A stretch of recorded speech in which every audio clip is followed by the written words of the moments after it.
So let's say you're on AT&T and you got $200 to spend and you walk in and you're trying to figure out which smartphone to buy. How's it going, guys? I'm Aaron from PhoneDog.com, and AT&T's got a lot of smartphones, but two of those $200 smartphones are in my hands right now. The HTC One X and the HTC Titan 2. They may be brothers, but they've got some different specs and some different features that are going to be right for certain people. The One X is here, the Titan 2 and its 16 megapixel camera is here. Which one's the best? Is it the Android flagship or the Windows Phone flagship? We'll find out in the dogfight, but first, thanks to our boys at Best Buy Mobile for hooking us up with phones like this and like this for use in our one-paw bandit game. When you go into Best Buy Mobile, you'll walk out working. They'll help you set up your email, your camera settings, get that image sync stuff ready to go for you, get the 16 megapixel shooter over here, good to go out the door. They'll help you get everything up and running at Best Buy Mobile. Let's take a look at these One X, Titan 2. Which one's the Mac Daddy of phones? We're going to find out in the dogfight, which starts right now. So let's say you're walking into the AT&T store and you've got $200 to spend and you're like, I want a high-end smartphone. You walk in, you've got a couple of different options. Two of those are right here in front of the camera. One is the HTC One X. It's available right now at AT&T,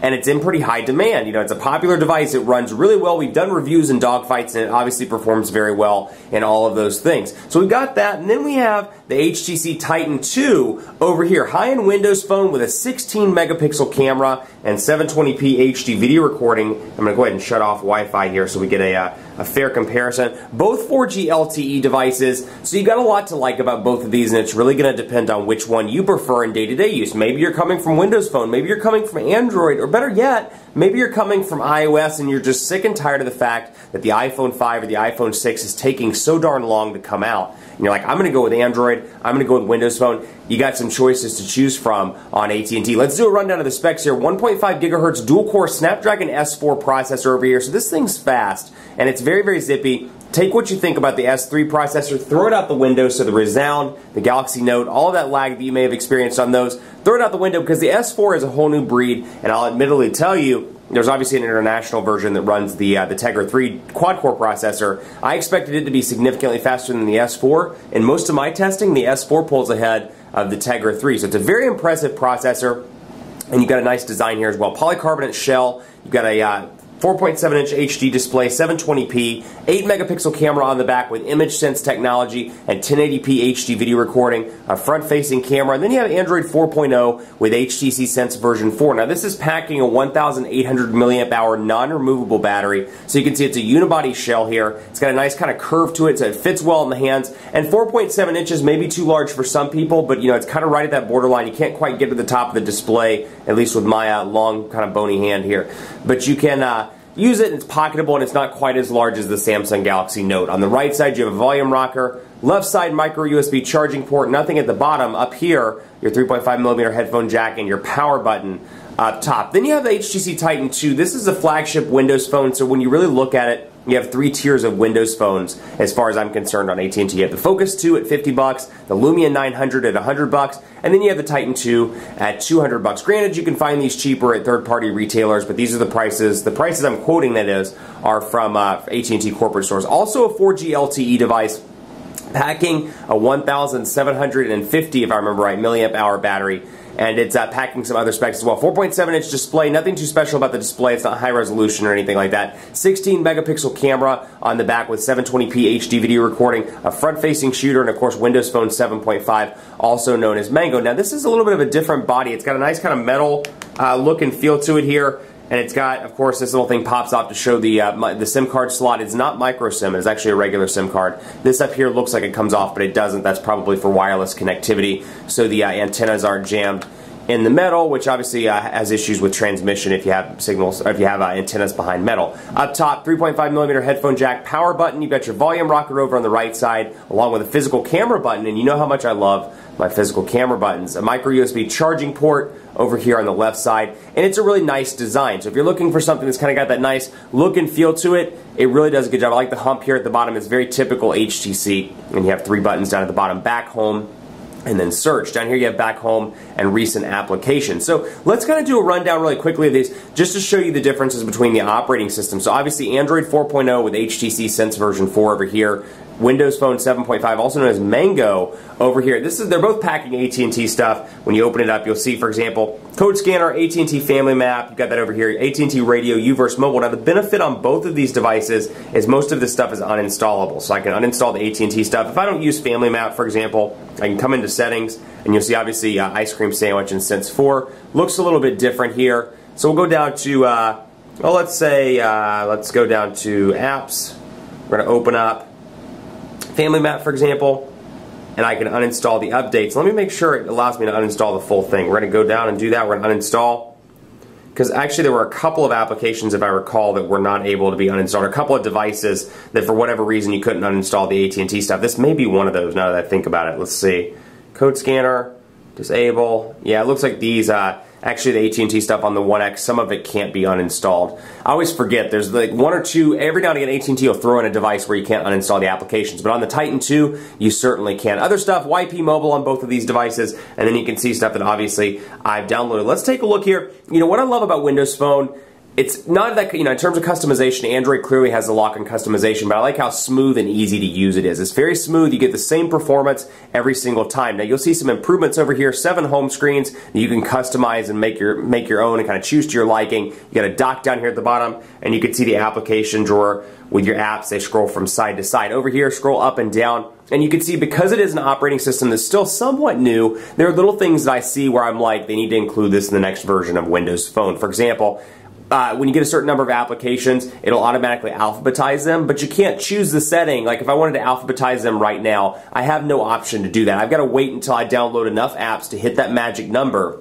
where all of a sudden Windows Phone is like, oh, he needs to alphabetize his apps. It's little things like that. I'd love to see a setting to do that. Another setting, which I talk about in every Windows Phone review, I love the ability to keep this bar at the top where I can always see my LTE connectivity, or whether I'm on HSPA Plus or LTE, or my signal strength, my battery life, things like that. I'd love to be able to keep that up at the top of the display. There's no setting, unfortunately, to keep that up there either. Now, settings-wise, you get some personalization out of the box here. We'll show you theme, for example. You can change the theme from light to dark. And then I can change the color as well if I want to make it teal. For example, I can do some minor changes like that, and I can obviously change the wallpaper on the lock screen. This background here I can change and make it my own. That's peanuts, though, in comparison to what you can do over on Android. 7 home screens, you have a bunch of different widget options. You can see Sense 4 brings in kind of a new option here when it comes to adding widgets to the home screen. So I want to do, AT&T search, for example. I can press and hold it and throw it on that home screen. I can go through all my widgets, or I can select calendar, calculator, clock, for example. Go to an HTC clock. I can throw that up here. On this home screen, you'll see they automatically turn red if there's not enough space on those respective home screens. So there's a lot of customization choices here, and not just that, but HTC's offered some nice improvements as well with some of their widgets. So we'll go in actually, and we'll do one, for example. We'll do an HTC. Let's pick like calendar, and let's go to the agenda one. We're just going to throw it over here for sake of example, and we'll keep here on Baker. And you can see HTC has kind of answered my call here. Their widgets are resizable, which is really, really nice. So that's a nice touch. You can resize the HTC widgets along with the ice cream sandwich widgets on Android 4.0, which is really a nice benefit. So over here, you don't get that feature, you don't get that functionality, and you can, of course, do a lot of other things which we talked about in previous HTC videos. You can change the theme, you can change the skin, the wallpaper, the lock screen style, so when you unlock it and open it back up, I could have the weather display here if I wanted to. I can change it. So, if customization's your thing and you got $200 to spend, this is going to be the obvious choice for you because there's a lot more customization. You may have somebody coming from the iPhone or coming from a basic phone or a messaging phone. They're like, hey, you know what? I want a smartphone. I want it to do those things, but I don't really need all that customization. You can you go over here to Windows Phone, and not to say that there isn't customization. I can move tiles around on the home screen. You're going to see a lot of these tiles are dynamic, meaning that you see the pictures move. If I have the Weather Channel one downloaded, my Me tile, for example, they're dynamic, so they'll rotate out with new information as it comes in. But unfortunately, the customization, it just isn't quite there in comparison to Android. That's not a bad thing. It's nice to have the choice. It just depends on what you want. Let's take a look at messaging on both of these devices. We'll go into the test contact. I love my cat. Me too. How are you today? So obviously 4.7-inch display, nice big keyboard. This is a little pet peeve that I also talk about in a lot of the Windows Phone videos. The keyboard, you'll notice it doesn't stretch all the way to the ends of each side of the display. You got some shortcuts here. You got your little menu button right here, which is the 3 dots, which is actually very similar as Ice Cream Sandwich, and obviously it pops out when you want to access that. Same thing over here, although HTC's done a good job of saying search, compose, and then they say menu. So when you're like, what in the heck are those 3 dots? You automatically know, which is really nice. Now, this one comes with a couple of keyboard options pre-installed. I actually downloaded this one from the Android, or from Google Play, the ice cream sandwich keyboard donation. HTC Sense is what comes pre-installed, along with Google's voice dictation service and ice cream sandwich. And you can see portrait to landscape nice and fast. There is a change to the keyboard here. I've been pretty impressed so far with this keyboard, although I still prefer the stock ice cream sandwich keyboard. So we can say the quick Fox is ready for dinner. And so obviously portrait to landscape transitions nice and fast. Also a 4.7-inch display over here, but you really see the HD quality when you're typing, when you're looking at a picture, when you're on the web. You can really tell the difference between the HD display and the non-HD display over here. That said, this is a great keyboard, and I love the ability to come in here and automatically change the words just by clicking on the words themselves. That's a really nice touch. Last but not least, in part 1, let's take a look at the browser on both of these devices and see kind of the comparison. So PhoneDog's loading up ironically on both of these, and you can see some minor differences to the look and feel of the UI here. Back button, stop button, the back button down here acts as the back button on Windows Phone. You got a menu button where I can enable flash, I can view the desktop site, and then over here, no flash capabilities, but on the flip side, if you're a web browser and you don't really need flash, but you really want to browse the web and browse it fast, the transition effects are nice and fast. And take a look at the pinch to zoom capabilities over here. Huge improvements to pinch to zoom on Windows Phone. That said, S4 processor equals pretty fast internet connect, or pretty fast browser support over here, and you can see a little bit of checkerboarding, a little bit of white background there in place of text, but you can see overall pinch to zoom very responsive over here. And on both of these, you can easily go into tabs. You can add new tabs if you want to. Same thing over here, get to the top, I can go to tabs, and I can pick up right where I left off when I'm ready to go back to PhoneDog. Quick and easy on both devices, although I would give the slight edge in browsing and browsing alone to the Titan 2.